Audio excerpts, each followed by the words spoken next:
বিসমিল্লাহির রহমানির রহিম। আসসালামু আলাইকুম ওয়া রাহমাতুল্লাহি ওয়া বারাকাতুহু। ওয়েলকাম টু এফটিস রান্নাঘর। আশা করি আপনারা অনেক ভালো আছেন। তো আজকে আপনাদের জন্য যে রেসিপিটি নিয়ে এসেছি সেটি হচ্ছে চিকেন ফ্রাই রেসিপি। তো এটা খুবই সহজ, বাসায় আপনারা এভাবে তৈরি করতে পারেন। তার জন্য আমি এখানে নিয়েছি মুরগির মাংস 8 পিসের মতো। আমি আমার পছন্দ মতো মাংসটাকে কেটে নিয়েছি। আপনারা আপনাদের পছন্দ মতো মাংসটাকে কেটে নিতে পারেন। তো আমি মাংসগুলো কেটে নিয়েছি, মাঝখান দিয়ে ওইটু কেটে নিয়েছি, নিয়ে এখন সুন্দর মতো ভালো করে মাংসটাকে আমি ধুয়ে নিয়েছি। এখন এগুলোকে আমি মশলার সাথে মিক্স করব।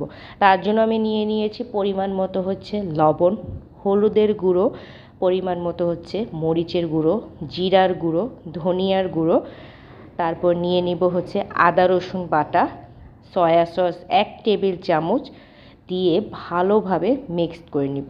কতক্ষণ মেখে রাখবো। তারপর আমি দিয়ে নিব একটা ডিম। তো আমি ডিমটাকে ভালো মতো এটার সাথে মিক্স করে নিব। চাইলে আপনারা আলাদাও করে নিতে পারেন। আর দিয়ে দিব ময়দা। আমি ময়দা ডিম আলাদা করে আর করিনি, একসাথে মিক্সড করে রেখে দিয়েছি প্রায় 1 ঘন্টার জন্য।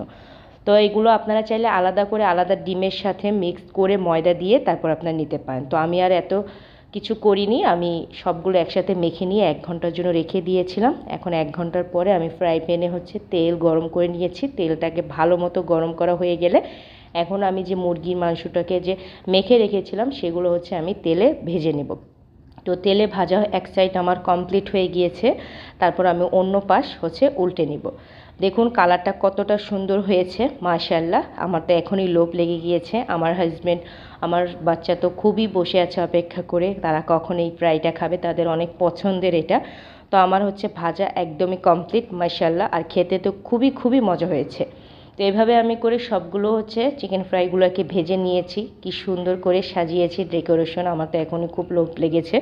তো সবাই আমাদের বাসায় চলে আসবেন, আর এটা আপনারা বাসায় ট্রাই করতে পারেন, অনেক মজা হয়। বাজারে কেনার চেয়ে বাসায় তৈরি করাটা কিন্তু অনেক ভালো, বাচ্চাদের জন্য খুবই স্বাস্থ্যবান, খুবই ভালো। তো আমার ভিডিওটি কেমন হয়েছে অবশ্যই বেশি বেশি করে লাইক কমেন্ট শেয়ার করে দিবেন, ভালোবাসা দিবেন, সাপোর্ট করবেন। আজকের জন্য ভিডিও এই পর্যন্তই, সবাই কমেন্ট করে জানিয়ে দিবেন। আল্লাহ হাফেজ।